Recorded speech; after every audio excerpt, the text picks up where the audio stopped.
my name is Michaela, and today I'm going to be talking about cows and their relationship with humans.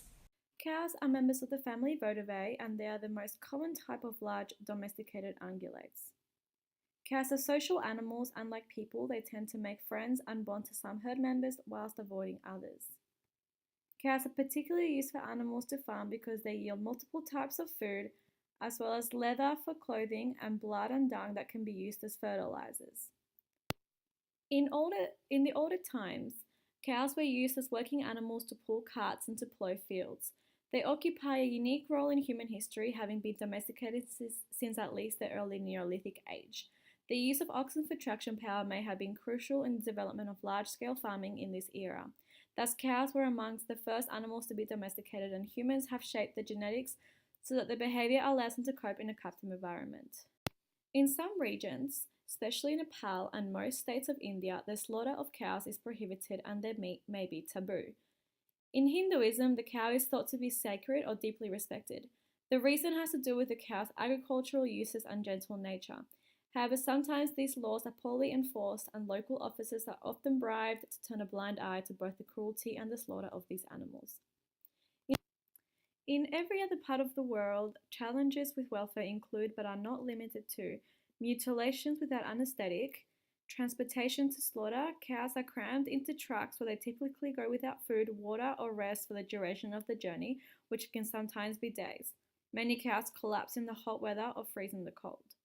Lameness, disease, and parasites. There are not very strategic approaches to animal health at farm level, and a lack of health planning.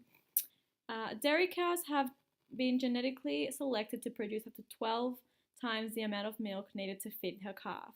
Producers have maximized productivity, but the cows unquestionably suffer poor welfare as a result. Producing such vast quantities of milk in one lactation cycle is so stressful that cows are normally kept only for 3 to 4 years before being slaughtered.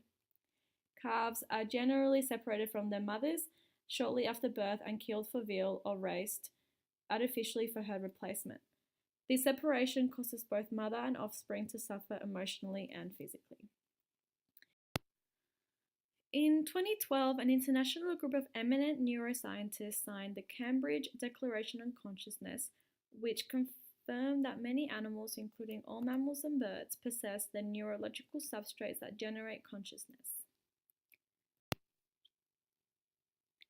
While animals cannot verbally report their feelings as humans do, all other methods of studying humans' emotions can also be applied to animals. These measures have shown that many animals have complex social lives involving communication, organized groups, and family bonds. Cows are extremely social animals who live in small herds, forming social hierarchies and friendship pairs. The disruption of these relationships can severely damage animal welfare. Despite the growing body of scientific evidence, some people remain skeptical of animal sentience. This uncertainty should not justify the reckless treatment of animals. It is morally incumbent upon us to give the animal the benefit of the doubt and to protect it so far as is possible from conditions that may be reasonably supposed to cause suffering, though this cannot be proved. In 2008, in the US, more than 9.3 million cows were used to produce milk, and more than 2.5 million dairy cows were slaughtered for meat.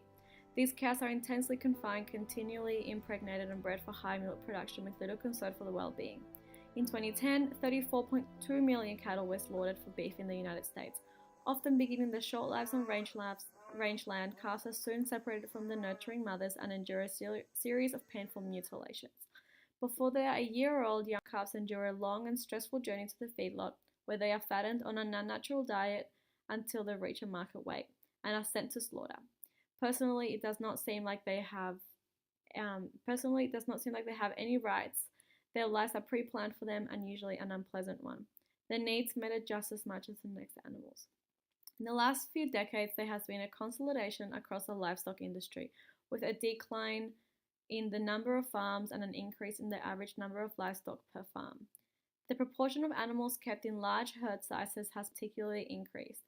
3/4 of dairy cows are now kept in herds of 100 or more, compared with less than half 20 years ago.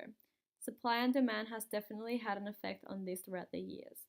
Health and welfare problems associated with breeding for increased growth rate do not appear to have improved, and in some cases have gotten substantially worse, some reaching unacceptable levels. In 2013, the world's human population reached 7.2 billion people. By 2034, taking the United Nations median projection, the population will still exceed 8.6 billion. As demand for food increases, so will demand from the agricultural sector for land, energy, and water resources. While meat consumption forms on 15% of the global human diet, 80% of existing agricultural land is allocated to animal grazing and feed crop.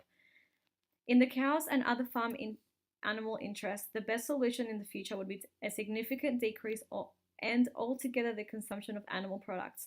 Otherwise, lab-grown meat seems promising in sparing millions of cow deaths yearly.